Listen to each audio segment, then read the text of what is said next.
Most important thing, I want to thank all of you guys for coming. It really means a lot that you have made a decision to come and hang out with us today to celebrate Christmas, to celebrate another year, to celebrate all the things that we as an academy have accomplished. But more than anything else, we are celebrating friendship. We're celebrating community. We're celebrating relationships. I want you guys all know from the bottom of my heart that I am so grateful for each one of you guys. It really is a privilege to have you guys making a decision to be here today. You know, you could be anywhere in the world and you make a decision to be here. I love this place. I love Jiu Jitsu. But the things that I love the most is actually hanging out with you guys. Obviously, I'm not spending as much time on the mat recovering for the surgery, but just being around here, seeing you guys training hard, seeing you guys growing, not only Jiu-Jitsu, but many areas of your guys' life.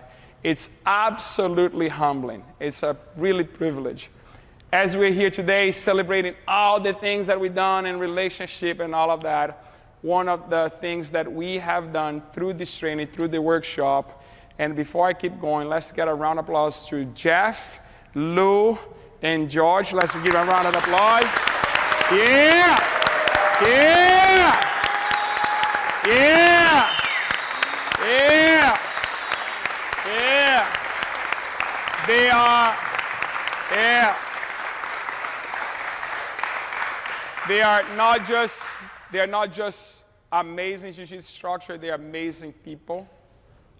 This is the people we're training together for a long time, but we're doing life for a long time. It is really special for me that they came to donate their time, to share their knowledge, to share their craft to you guys today. Not only that, as you guys know, we did for the workshop, we did a little fundraiser for DreamRoot. I want you guys to understand truly the powerful impact that you guys have that transcends the walls of this academy. You know, for very long, my dream was to grow academy. I want to have a business. I left Brazil, and I want to get the business. I want to do it. And it was a goal of mine. And it still is. You know, that's how I provide to my family, is through the academy. But guess what? You get one point in your career, in your life, that you go like, already, you know, I have a chance to continue to doing the same thing and just keep growing my own little kingdom, or I'm going to do the best that I can to make sure that all the people have the opportunity that I have.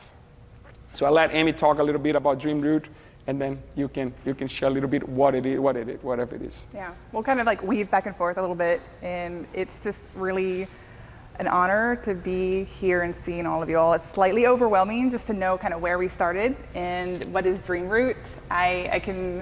I'll weave in a little story, because I can spout out the facts of what it is in some ways, but honestly, this is a nonprofit that really was birthed from this academy, from this affiliation. And I think we can go this direction so we would go obviously back and forth back home to Tony's hometown. And when we would go back to Recife, Brazil, northeast, so it's not like the Rio or the São Paulo, it's a little bit, the northeast region is a little bit more impoverished than the developing world of Brazil as it is. And so when we would be in Recife, we would go to do some seminars. Or for the Brazil camp, we would go visit different jiu-jitsu initiatives to do classes, do seminars. And it would take us to some challenging communities. It's not too hard to find when you're in particularly the developing world, but it's not like we don't have it here in our own backyard as well.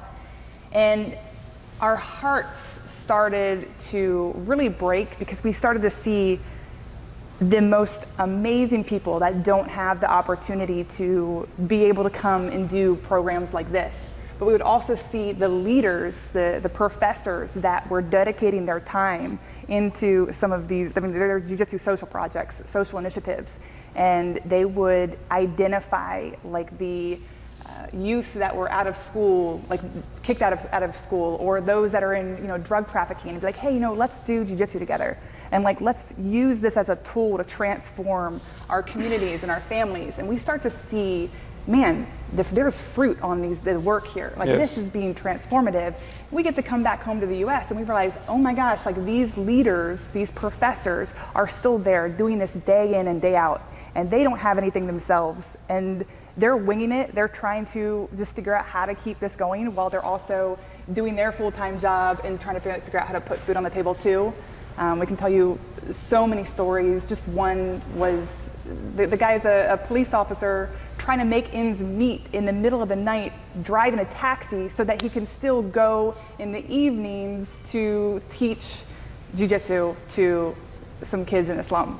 And so we realized, okay, what does this look like for us what is DreamRoot? It's an international development nonprofit. But what does this look like is how do we get resources, opportunities, coaching, and training to these leaders that otherwise would never, the help would never trickle down to the bottom level of those that are on the ground doing the work. And so that's really the premise of what DreamRoot is how do we get the training, the opportunities, the seed investment, the coaching, the things that we're experiencing here, how can we get it to some of the places that are the obscure, falling through the cracks that nobody would know their name. And that's really how this has started, and it's kind of been taking on a life of its own. My background obviously isn't in jiu-jitsu, it's organizational development and business and international development. And so our main focuses for DreamRoot is, so how do we identify local leaders working on these types of social initiatives in underserved communities to strengthen them, for them to be able to make a way into these communities. So the main focuses that we have are education.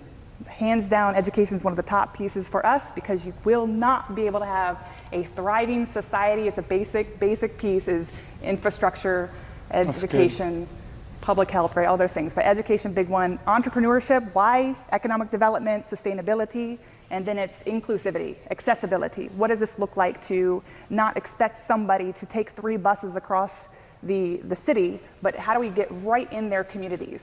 And how do we set up shop there and bring in, and then what is the fourth one? Community capacity building. And all the form, what does that mean? Different life skills workshops, career fairs, pieces like that, and bringing this right into where it's going to have the biggest return on investment. And that's my passion. One of our passions, how we can create an environment for these people to grow and to shine and all that. Because the talent is there, the passion is there. A lot of times you need a little bit training, but more than anything else is encouragement and really just the opportunity. But in the end of the day, this academy, what I'm experiencing here, it is a byproduct of someone giving me the opportunity to start on my dream. And there is nothing else that I can do that is not just continue to open this for more people here, but also to give the opportunity to other people, to partner with them. We're not even giving opportunity. They're so good at that. We really believe that those centers, it literally has the power to transform in that community, but impact the entire globe. We're not exaggerating. There is a place there that we want to open an academy and a training center, yes, a training center that offers a little bit of jiu-jitsu. Thank you, Amy. Training center. And when the leader came to me and said, hey, I'm thinking about opening this location, I was like, that's good. Let's do it right there. It's right near my hometown. And he goes like, there's a problem. The problem is there is a big drug traffic war right there. There's like on the middle, there's like a big gang on this side, a big gang on this side. For us to open the center right on the middle, it might be a problem. We took time, we thought about and all of that, and he goes like, Tony, I think we should open. And we open right there. It's like in the middle of the war zone. One of the classes, they have the kids program, right? And 2-3 years later, they have the kids program. And after class, these 2 kids are coming out. They finish training. They're both coming out of the academy at the center, from the center. But here's the thing. There are 2 cars parked in front of the academy. Well, the 2 boys that are coming out of the academy is the son of one of the drug dealers and the son of the other drug dealers. They're coming out of the academy, and John, the leader, is seen from the back. The both guys going out with the 2 cars parked in the front, and he goes like, "He's going to start a war here right now. He's going to start a war." The both kids enter in the car. They laughed, and the leader is like, "Call me." It's like, "You know what's going to happen. You're not going to believe what happened. I don't know what we're going to be doing and all of that." Well, here's what happened. 1 day later, they called John and said, "Hey, we both want to meet with you." And then each of the drug lords sent a representative. Sat down right there and said, here's what they said: "Listen, we don't like each other. We are trying to compete for this area here. This is crucial for our business to grow. But we have seen the transformation in the life of our children. So here's what we're going to do. We agreed that in 4 blocks that direction, 4 blocks that north, south, east, and west of the academy, we promise there will be no drug and no violence, and nothing is going to happen right here, right now." Here's the interesting thing, that 4 blocks now is expanding. The entire community is changing. People are now feeling comfortable. They're opening small business. When you get close right there, the violence is going down. The violence is going down. Violence went down. There's a lot of business around based in one of these centers, someone that's doing the work. Here's the interesting thing, right? It's transforming that community.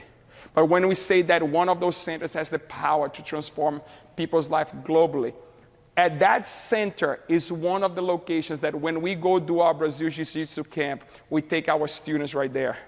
And we go train there. And we have this experience of there. So what that leader, what that person had the courage to do is now impacting not all they're doing, it's impacting all of us. We have brought like 3 or 4 groups going there, and it's the best experience ever. And that's just a reminder that in one of these places, with the amount of passion that work that they have, it has really the power to transform the entire community. It's transforming lives. You see over and over. We all have experienced the power of Jiu-Jitsu transforming how we do. Well, now our goal is to do that outside. It transcends Jiu-Jitsu. And I think that's what's fun is like we have so many of these stories.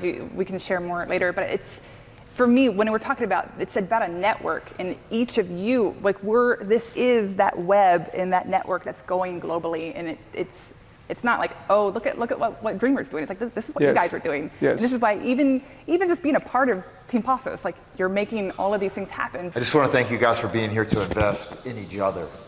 I don't know if you've ever tried to train jiu-jitsu by yourself, but it's not really that.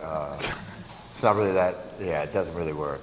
It's not good. So by being here together, you're making one another better, and that's the true blessing of the sport, in my opinion. If you don't know me, my name is Chris Little. I've been training at Team Passos since 2012. My son Javier there has been training for 2 years, which means he's actually probably better than me already. And I'm really grateful. I'm also the vice president of the board at DreamRoot. This will be coming into 2024. Will be my 2nd year in that role. I also want to thank you all for being here. By being here today, you guys are actively playing a role in changing people's lives, whether you believe it or not. There's 3 main goals for 2024 that we're going to be able to accomplish through your support. The first is the Haiti schoolyard project. Yes. Essentially, this is a schoolyard that is basically rocks. Yes. It's destroying children's shoes. We're going to be able, I think, if it's not already happening in the first quarter of 2024, we're going to be basically concreting that whole entire place. It's a safe place for these kids to play. It's a safe place for their families to gather. It's huge. I don't know if you've been following the news at all about Haiti, but I would encourage you to check it out. It's going to be self-explanatory why this is such a massive project for these kids. Second, equipping local leaders. Your choice to support goes in one-on-one mentoring, the online portal. Yes. Also, providing a vocation for them, and then also the opportunity to meet amongst themselves in country to better and to share lessons learned about how they can have a greater impact in their local community. And then the third way is through direct mentorship of school-age children. Essentially, we're talking about summer camps, meals for kids that it might be their own meal. We're talking about vocation, and then just general public health improvements. Yes. So again, I really want to thank you guys for being a part of that. From me and from Amy and Tony and all the board members. Thank you.